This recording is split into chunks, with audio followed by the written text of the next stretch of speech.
Assalamualaikum warahmatullahi wabarakatuh. Apa khabar murid-murid semua? Cikgu harapkan semua dalam keadaan sihat sejahtera. Bagaimana? Sudah bersedia untuk belajar? Okey, mari kita sediakan buku teks dan alat tulis. Kerana hari ini kita akan belajar tema baharu, iaitu tema 4, bertajuk perpaduan. Sesuailah dengan bulan 8 iaitu bulan kemerdekaan. Okey, kita buka buku teks muka surat 73. Lihat pada muka surat 73 terdapat banyak gambar. Ya, terdapat banyak gambar. Dalam tu menunjukkan kaum yang terdapat di Malaysia. Ada bangsa atau kaum Melayu, India, Cina, Kadazan, Iban dan sebagainya.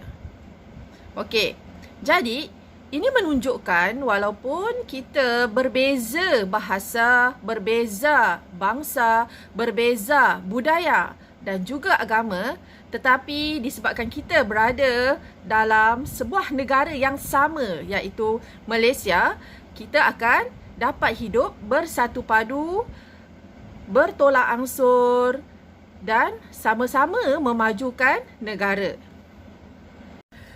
Okey semua, itu baru set induksi. Samalah dengan cikgu sekarang yang sedang memakai tudung bendera Malaysia. Okey, jadi kita akan terus kepada tajuk kita pada hari ini pada muka surat 76 dan 77. Buka buku teks Bahasa Melayu tahun 5, muka surat 76 dan 77. Baiklah, mari kita membaca petikan dengan sebutan dan intonasi yang betul. Semarak perpaduan. Farisha sedang membaca rencana tentang aktiviti yang dapat menyemarakkan perpaduan antara kaum. Okey, kita lihat ada rencana. Rencana tersebut bertajuk Semarakkan Detik Perpaduan. Mari ikut cikgu membaca rencana ini. Sudah sedia? Semarakkan Detik Perpaduan.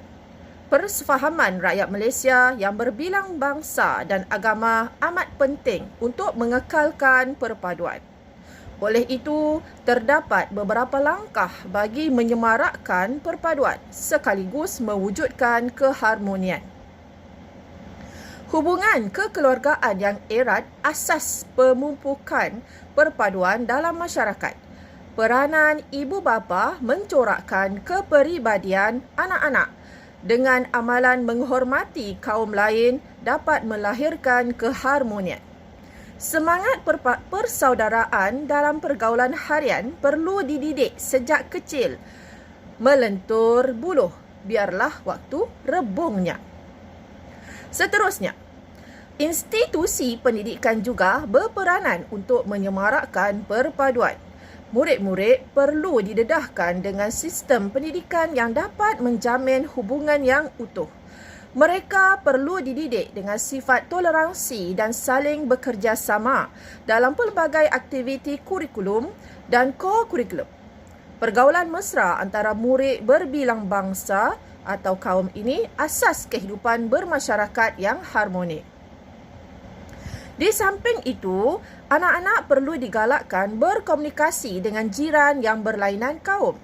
Situasi itu dapat diamalkan apabila mereka saling mengunjungi majlis sambutan perayaan. Dalam kelompok masyarakat pula, mereka dapat berkomunikasi dalam aktiviti gotong royong dan aktiviti sosial penduduk yang menjamin kerjasama antara kaum.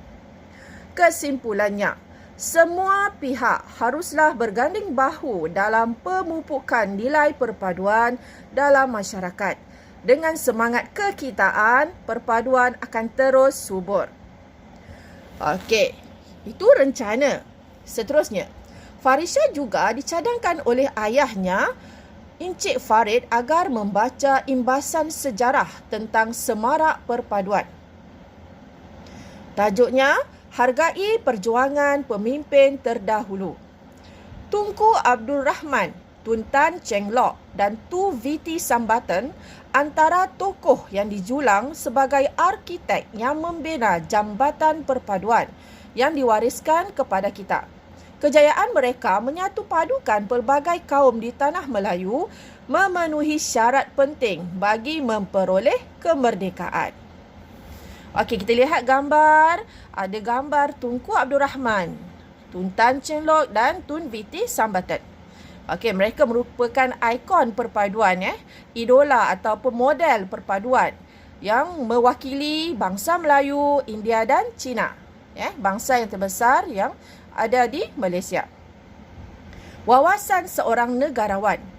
Saya ingin melihat rakyat Malaysia berasa megah atas kejayaan yang dicapai oleh negara ini serta yakin beberapa banyak lagi kejayaan yang akan dicapai hasil semangat hidup persaudaraan antara satu sama lain. Kata Tunku Tun Abdul Rahman, Putra Al-Haj. Ucapan sempena ulang tahun ke-10 kemerdekaan negara pada 12 Ogos 1987. Baiklah, kita pergi ke aktiviti kedua. Kamu diminta untuk menyalin ayat yang terdapat dalam kotak kuning.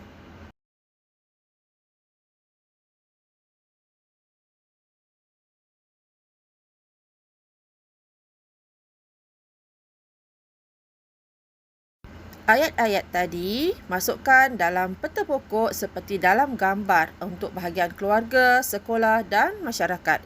Itu sahaja pelajaran kita pada hari ini. Sekian, terima kasih. Jumpa lagi.